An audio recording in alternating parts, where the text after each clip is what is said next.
ঢাকায় দিনের তাপমাত্রা কিছুটা কমতে পারে। আকাশ অস্থায়ীভাবে আংশিক মেঘলা থাকলেও আবহাওয়া প্রধানত শুষ্ক থাকবে বলে জানিয়েছে বাংলাদেশ আবহাওয়া অধিদপ্তর। 25 নভেম্বর আবহাওয়ার পূর্বাভাসে এসব তথ্য জানানো হয়।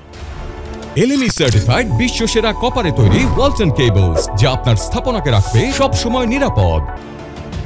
এতে বলা হয়েছে, আকাশ অস্থায়ীভাবে আংশিক মেঘলা থাকবে, তবে সারাদিনের আবহাওয়া প্রধানত শুষ্ক থাকবে। উত্তর ও উত্তর পশ্চিম দিক থেকে ঘণ্টায় 6 থেকে 12 কিলোমিটার বেগে হালকা বাতাস বয়ে যেতে পারে। সেই সঙ্গে দিনের তাপমাত্রাও আগের তুলনায় কিছুটা কমে যেতে পারে। পূর্বাভাসে আরও জানানো হয়, সকাল 6টায় ঢাকার তাপমাত্রা ছিল 19.8 ডিগ্রি সেলসিয়াস এবং বাতাসে আর্দ্রতা ছিল 84%। গতকাল সর্বোচ্চ তাপমাত্রা ছিল 29.5 ডিগ্রি সেলসিয়াস। আজ সর্বনিম্ন তাপমাত্রা ছিল 19.6 ডিগ্রি সেলসিয়াস।